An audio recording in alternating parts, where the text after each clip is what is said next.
Hey everybody, welcome to another episode of the Fantasy Football Fallout. This is all about the quarterbacks and waiver wire acquisitions for Week 13 of the NFL season. If you want to jump straight to the waiver wire acquisitions, just check the timestamp below. It'll take you right there. If you're new to the show, here's what I do. I look at who was projected to score in the top 10, who actually scored in the top 10, what that means for waiver wires. I give you my two awards this week for the quarterbacks. That is the Kicked in the Nuts award. Somebody kicked me in the nuts, and if somebody kicked you in the nuts in fantasy football, I'd love to hear about it. Comment below. We'll also have the I'm Watching You Awards. Somebody caught my attention. They need to be on your radar. And then we will end with my favorite waiver plays for Week 13 of the NFL season. Let's go ahead and jump in here. The projected scoring top 10, as according to ESPN, in order: Matt Ryan, Jameis Winston, Lamar Jackson, Russell Wilson, Deshaun Watson, Drew Brees, Jacoby Brissett, Carson Wentz, Tom Brady, and Jeff Driscoll. Who finished in the top 10? Ryan Tannehill, number one. I've been talking about him for weeks on this show, so if you're a follower, hopefully you already picked him up. If you're not, you're going to have some competition this week. Jameis Winston, Sam Darnold, Kyle Allen, Baker Mayfield, Drew Brees, Jimmy Garoppolo, Ryan Fitzpatrick, Josh Allen, Deshaun Watson. So the ones in white are the ones that ESPN got correct, and I love to kind of compare these things because it just shows everybody out there in fantasy football world. If you're reading websites, if you're going to your favorite projection, if you're going to the typical, big company ones like ESPN, for example, they only got 3 out of 10 right so far this week. Although Lamar Jackson might be up there,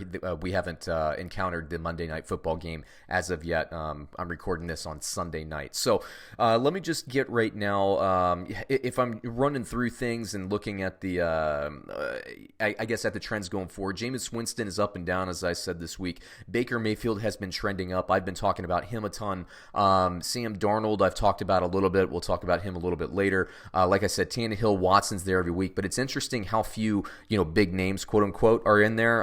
Kyle Allen sneaks into the list. Garoppolo is another guy I've been talking about for a while. Fitzpatrick gets on the list. Very interesting. I don't think you need to overreact, but there's a lot of value here in the waiver wires, and we'll get to that in a bit. Now for my award, as I always do, I give out my weekly Kicked in the Nuts award. Somebody kicked me in the nuts in fantasy football. Personally, I had this guy on my primary fantasy football team's roster. I'm sure some people out there got burned as well. And with no further ado, the Kicked in the Nuts award goes to Derek Carr.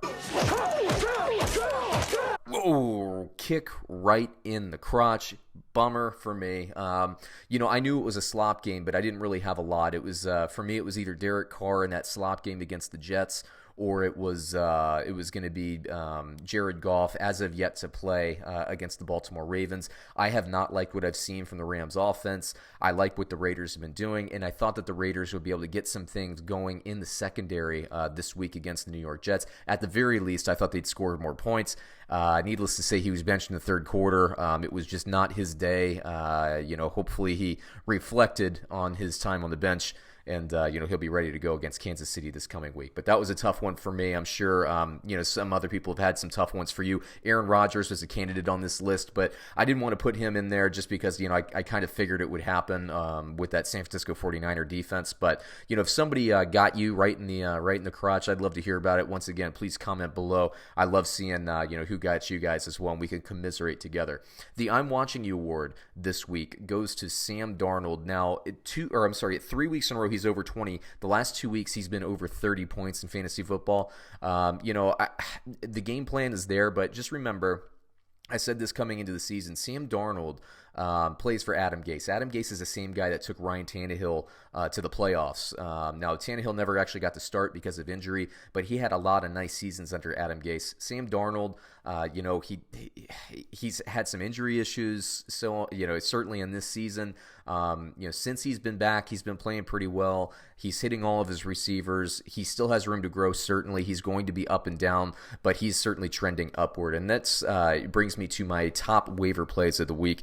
In order, Kirk Cousins, only owned in 56% of the leagues. He's my favorite waiver play. I'll be picking him up off a roster. Now, he's been on bye week. That's why his number actually improved in terms of availability. Jimmy Garoppolo has been passing more and more. Keep in mind the San Francisco offense, as teams try to gear up and stop the run, they're trying to force Jimmy Garoppolo to beat them with the pass. He has Kittle to throw to. That's a big weapon. Then he has Emmanuel Sanders and Deebo Samuel, who are both basically just helping each other excel at this point. This is a team that has not reached its potential because, yeah, and it's crazy to say that because I think they're 10-1 now, but they've been injured the entire season. So there actually is more room to grow for this offense, for this entire team. I'm big on Jimmy Garoppolo. Derek Carr, I'm not going to freak out about this game. Everybody has a clunker every now and then. They were on the road. I felt like this could be a trap game for the Raiders. I just felt like the Oakland Raiders had opportunities in the passing game, and the New York Jets do a great job stopping the run. So I thought, man, maybe Derek Carr is going to be out there. In perfect weather, maybe it would happen. I know he was plagued very early by some drops, but it just didn't start fast for the Raiders, and it got worse and worse and worse, and we saw what happened. But like I said, I'm not going to overreact. I still like him moving forward. Baker Mayfield, again, I've been talking about him ever since about week 8, week 9. This team is trending upward. The back half of their schedule is much, much easier. They're going to win games. We've seen it the last few weeks. He's trending upward. Don't be scared about the start of the season. That's something we projected. I'm certainly not surprised by how slow he started the season, and I'm not surprised by what he's doing lately. This is kind of what I figured would happen, so pay attention. And then Sam Darnold again. I think he had like plus 20 points, and then he was over 30 for the last 2 weeks. It's a trend now, everybody. He's hitting Ryan Griffin consistently. He's hitting Jamison Crowder, Robbie Anderson, Demaryius Thomas consistently. They're playing good football in New York. They're passing better than they are running, and he's going to have some bad games. He's going to be up and down. But if you need somebody to fortify that roster, maybe a backup quarterback to put on your team, and you're in a super deep league, there's a pretty decent chance that he's going to be out there for you. So there you go. That takes me through the fantasy football fallout and waiver wire acquisitions for week 13. Please, everybody out there, please like and subscribe.